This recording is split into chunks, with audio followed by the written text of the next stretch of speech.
Hey y'all, Michelle Raza here with the Finding Yourself Book Club. And just want to say happy Friday to you guys. Hope you're having a good one in the middle of December. I don't know if it's cold where you are or if you're in the southern hemisphere, maybe it's warm and you're having your summer right now. Today we're going to talk about Lindsay Gibson's Recovering from Emotionally Immature Parents. We've been talking about nurturing your relationship with yourself. And so today we're just going to do a couple of exercises to wrap up this chapter. I do recommend that you pick up your own copy. I know that I go into a lot of details with her chapters and her works and her exercises, but there really is no substitute for picking up your own copy of the book, working through it yourself, having your journal next to you, and using these videos to help you kind of follow along and push you, right, to do the work. Please do like and subscribe if these provide value to you. It really does help us little YouTubers. And if you get a chance, check out my website. I'm at www.findingyourselfsatx.com. There, if you'd like, you can take my free life balance questionnaire and submit it to me for your first free consult. You can also just fill out a contact form and I'll be in touch. The first consult is always free and there's no obligation thereafter. Thank you. Okay.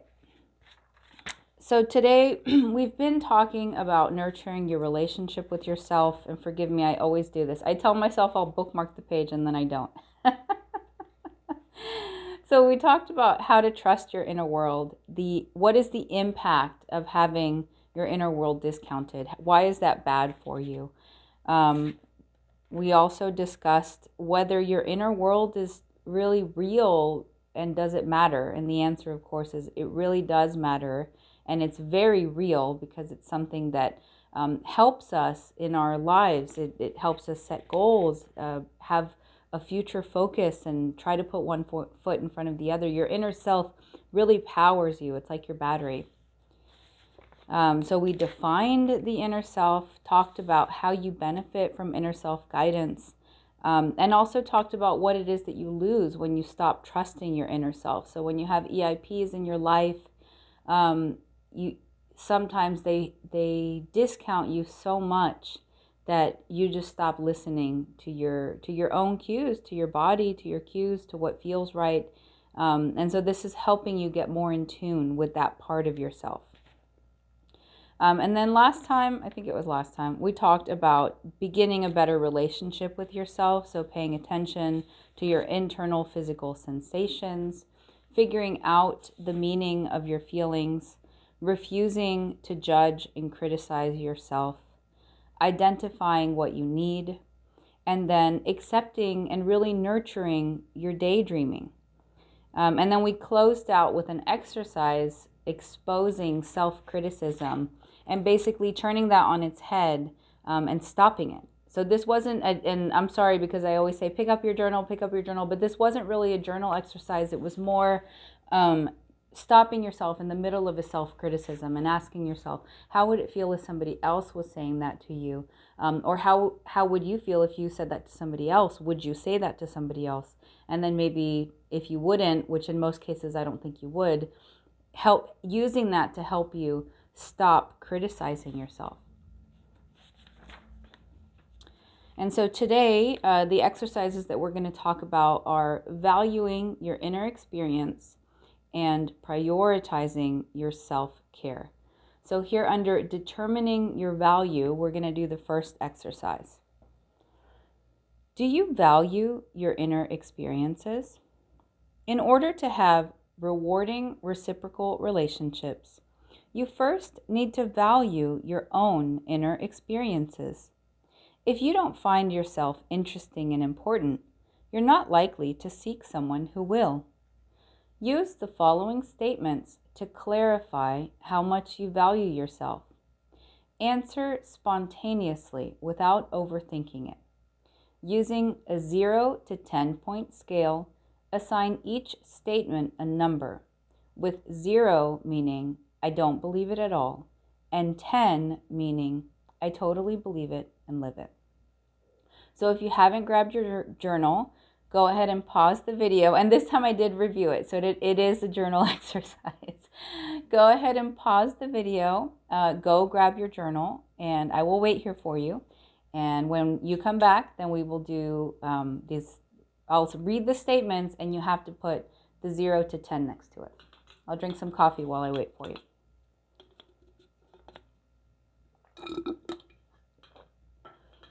Okay. Using a 0 to 10 point scale, assign each statement a number, with 0 meaning I don't believe it at all, and 10 meaning I totally believe it and live it. 1. I am worth taking care of. 2. I am worth listening to. 3. I am worth understanding. 4. I am worth thinking about my needs first. 5. My feelings matter in every interaction. By looking at your answers to these statements, you can see where you might be accepting dismissive treatment from others because you feel that way toward yourself. If you had low scores on any statement, it points to where you may need to develop a more supportive attitude toward yourself. If you detect a tendency in yourself to discount your inner world in any area, use that information to get back on your own side and build up a more loyal relationship with yourself.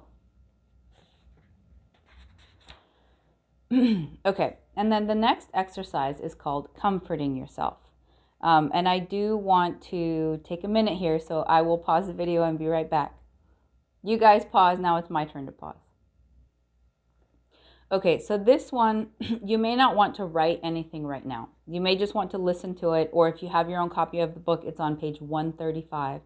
But you may just want to listen to this right now and come back to this whenever it's relevant to you.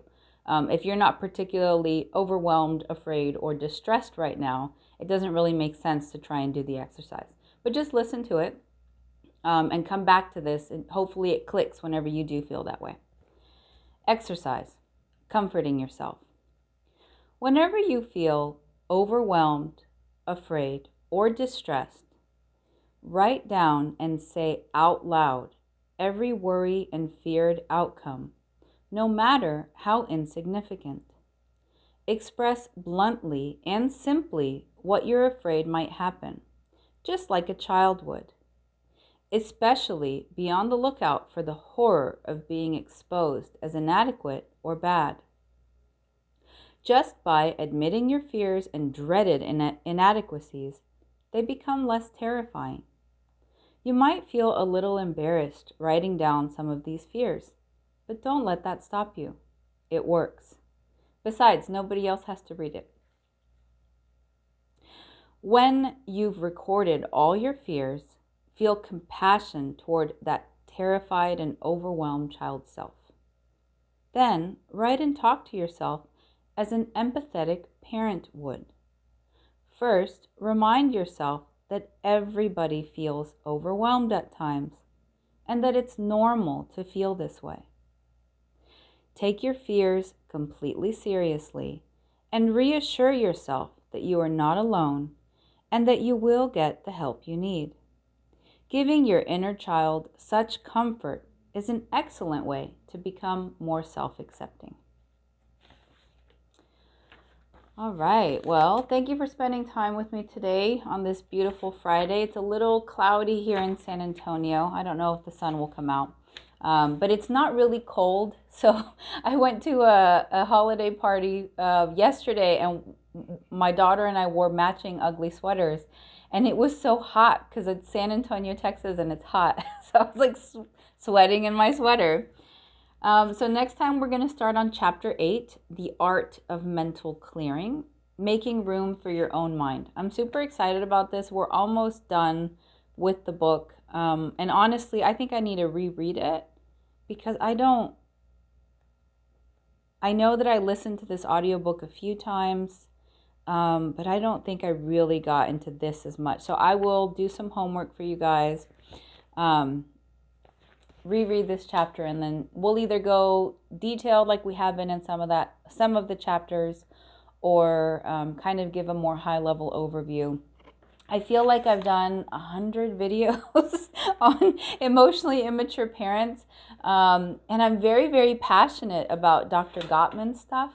But honestly, it's a big world out there, and everybody and their mother thinks that they know about relationships, about romantic relationships. And so I feel like that material gets somewhat lost in like the searches. It doesn't pop up.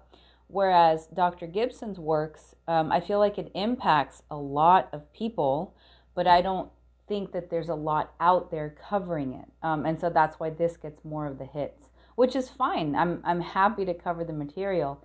And I'm super excited to engage with you all. I really love talking to you guys on YouTube and chatting on the website, and the consult. So it is really cool to interact with you all.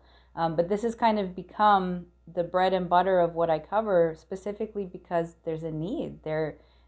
People really, really are drawn to it. And I think at least in my own life, it helped me understand, because if you come from trauma and abuse, I think it's very easy to recognize like there are certain things that are happening in your life that are tied to that trauma and abuse.